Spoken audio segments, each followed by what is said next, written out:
Good morning बच्चों।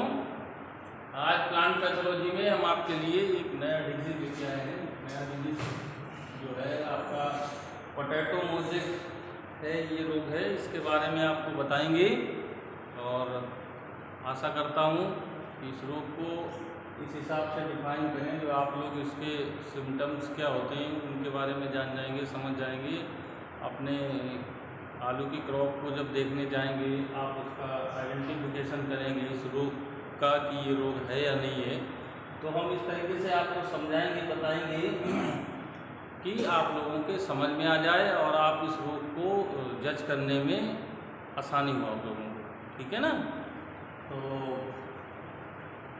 जो potato mosaic या आलू का जो मोज़ेक रोग है उसके बारे में हम बताने जा रहे हैं। आपको बताते हैं कि यह रोग केवल भारत में ही नहीं वरन विश्व के कई देशों में यह रोग पाया जाता है और ये डिजीज जो है वो वायरस के द्वारा फैलता है, ठीक है। मोज़ेक जो वायरस है वो वायरस के द्वारा फैलता है और विदेशों में जो ये डिजीज पाया जाता है उनके वायरस अलग अलग प्रकार के वायरस हैं और हमको विदेश के बारे में नहीं पढ़ना है, नहीं जानना है। हमको ये जानना है अपने भारत के बारे में और मोस्टली जो हमारे यहाँ जो वायरस आते हैं जिनके थ्रू ये रोग फैलता है हमें उनके बारे में जानना है कि ये रोग कौन कौन से वायरस के द्वारा फैलता है और क्या सिम्टम्स होते हैं, ठीक है ना बच्चों। मैं आप लोगों को बताऊं कि मैंने कई सारे रोगों के बारे में आपको बताया जो पैथोलॉजी में हमारी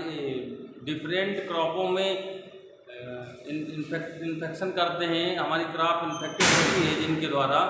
तो ये भी पोटैटो तो आप लोगों को पता ही है बच्चों, आलू सब्जियों का राजा कहा जाता है। पोटैटो के बगैर हमारी जो वेजिटेबल है, हमारी जो सब्जी है वो अधूरी है। सीजन कोई भी हो, मौसम कोई भी हो, तो आलू को सब्जियों का राजा ऐसे थोड़ी ना कहा जाता है। इसीलिए कहा जाता है कि कोई भी सब्जी हो इसके साथ मिक्स कर दो चल जाती है, या कोई भी सीजन हो, हर सीजन में आपको आलू अच्छा लगेगा और आलू से आपका पेट भर जाएगा। तो ये बहुत ही इम्पोर्टेंट वेजिटेबल है हम लोगों के लिए।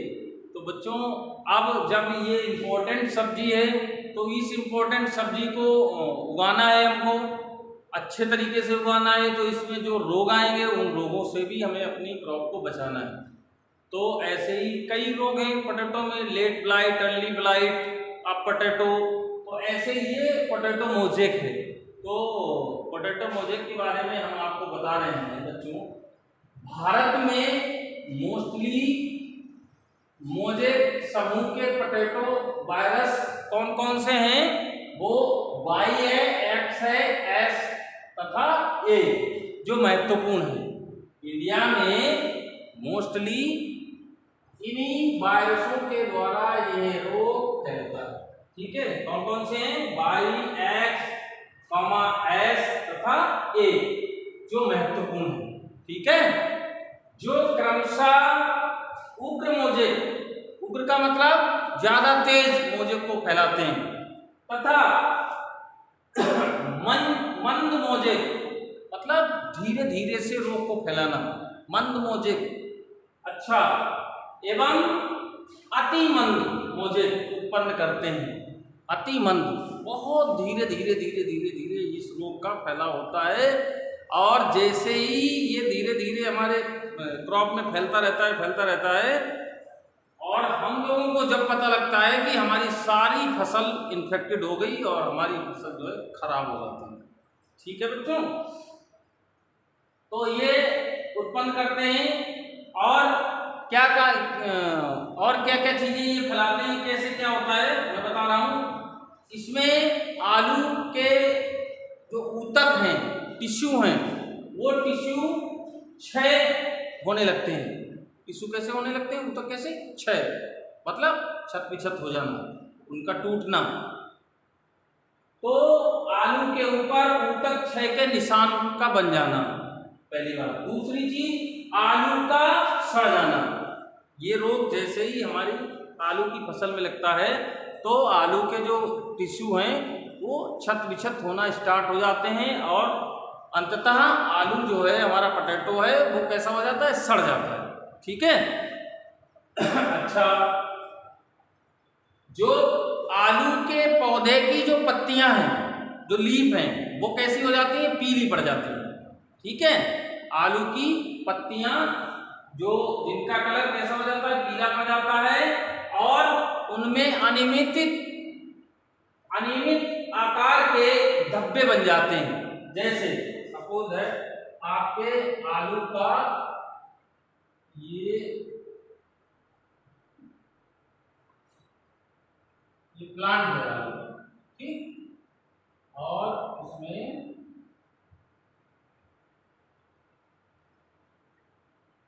ये पत्तियां हैं,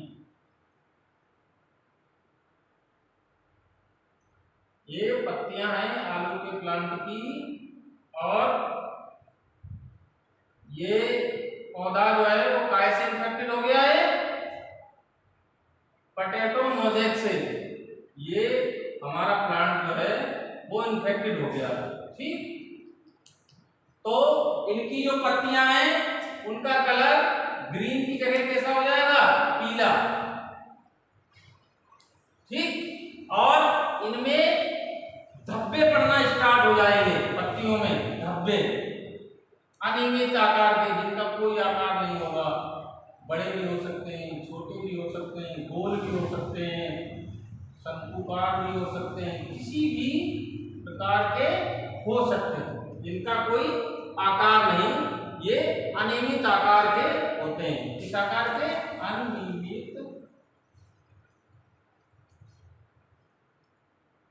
अनियमित आकार। ठीक है।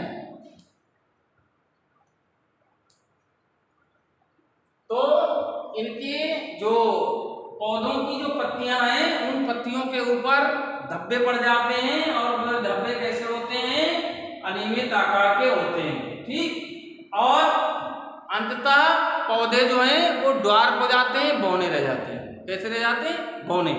ठीक, तो ये तो हो गए इनके सिम्टम्स, इनके लक्षण क्या क्या है। इस रोग को हम कैसे पहचानेंगे, ये रोग हमारे पौधों में आ गया है तो हम इसको कैसे पहचानेंगे। अब बच्चों जो मुख्य चीज है क्या है, हमको अपने पोटैटो की क्रॉप को बचाना है इस रोग से। ठीक, बचाना है इस रोग से, तो हम इस रोग का कंट्रोल कैसे करेंगे, कैसे कंट्रोल मैनेजमेंट करेंगे इसका। तो कंट्रोल जो हमारा पॉइंट है उसमें आते हैं और आपको बता रहे हैं कि इसका पहला कंट्रोल क्या है। नंबर 1, स्वस्थ एवं प्रमाणित बीजों को बोना चाहिए। हमेशा हम सीड को अपनी खेत में लगाने जाएंगे तो हमारा सीड जो है वो कैसा होना चाहिए, हमेशा स्वस्थ होना चाहिए और प्रमाणित होना चाहिए, सर्टिफाइड होना चाहिए। ठीक है, ये हमारा पहला कंट्रोल हो गया। दूसरा कंट्रोल है हमारा अवशेष जलाना। जो हमारे जितने भी आलू के प्लांट हैं इन्फेक्टेड जो हैं मोजेक से, उनको हम क्या करेंगे, उन प्लांटों को उखाड़कर और खेत के बाहर ले जाकर किसी गड्ढे में, इन्फेक्टेड प्लांट को ले जाकर किसी गड्ढे में या तो उनको डिस्ट्रॉय कर देंगे, नष्ट कर देंगे, और सबसे बढ़िया तरीका यही है कि उनको किसी गड्ढे में ले जाकर और आग लगा देंगे, उनको जला देंगे, नष्ट कर देंगे। ठीक है। अब हमारा तीसरा जो पॉइंट है वो क्या है कि हम इस रोग को फैलने में, ये रोग बच्चों किसके द्वारा फैलता है, वायरस के द्वारा। लेकिन ये वायरस कैसे पहुंचता है पौधे तक, वो इस रोग को फैलाने में एफिड आप लोग जानते होंगे, एंटोलॉजी में आप लोगों को पढ़ाया गया होगा। एफिड और पाक फुदके, जो छोटे छोटे कीड़े होते हैं, फुदके, मैंगो फुदके होते हैं, आपके ये पाक फुदके होते हैं, ये पत्तियों पर ही रहते हैं। तो ये एफिड और पाक फुदकों के द्वारा उनके बॉडी में, उनकी लेग्स में, उनके विंग में या अन्य शरीर के हिस्सों में ये वायरस चिपक के और आकर वही जो एफिड या पाक फुदके पौधे की पत्तियों पर या पौधे के किसी भी भाग पर आकर बैठ जाते हैं, जिससे ये रोग फैल जाता है, रोग का प्रसार हो जाता है। तो हम एफिड एवं पाक फुदकों को रोकने के लिए क्या करेंगे, इनकी रोकथाम के लिए 0.15% मेटासिस्टाक्स, 0.15% मेटासिस्टाक का तथा 0.15% इंडोसल्फान का छिड़काव कर देंगे, इंडोसल्फान का छिड़काव कर देंगे, जिससे हम इस चीज को रोक सकें। ठीक, अब हमारा चौथा अगला कंट्रोल है, लास्ट कंट्रोल है, क्या है, रोग मुक्त किस्मों का उगाना। हमको हमेशा कौन सी किस्में बोना चाहिए अपने फील्ड में, वह किस्में बोना चाहिए जो रोग से मुक्त हों, यानी कि रोगित ना हो और जिनपे ये रोग अधिक अटैक भी ना करता हो। तो हमारी कौन कौन सी किस्में हैं रोग मुक्त, इसमें पहली है अप टू डेट, क्या है, अप टू डेट। दूसरी है ग्रेट स्टार्ट, कौन सी है, ग्रेट स्टार्ट। तीसरी है हमारी सैको और अगली है टेवा, टेवा आदि। हम इस प्रजाति को हम अपने खेत में लगाएंगे जिससे हम इस रोग से बच सकें। ठीक है बच्चों, तो ये आज का हमारा छोटा सा वीडियो है आलू मोजेक का, और आप लोगों को मैंने बताया, आशा करता हूँ कि समझ में आया होगा आप लोगों के। अगर कहीं पे कोई प्रॉब्लम या कुछ रहा हो तो आप कमेंट बॉक्स में जाके आप कमेंट करें। और बच्चों अगर वीडियो अच्छा लग रहा हो तो हमारे वीडियो को लाइक करो, सब्सक्राइब करो और शेयर करो। Thank you.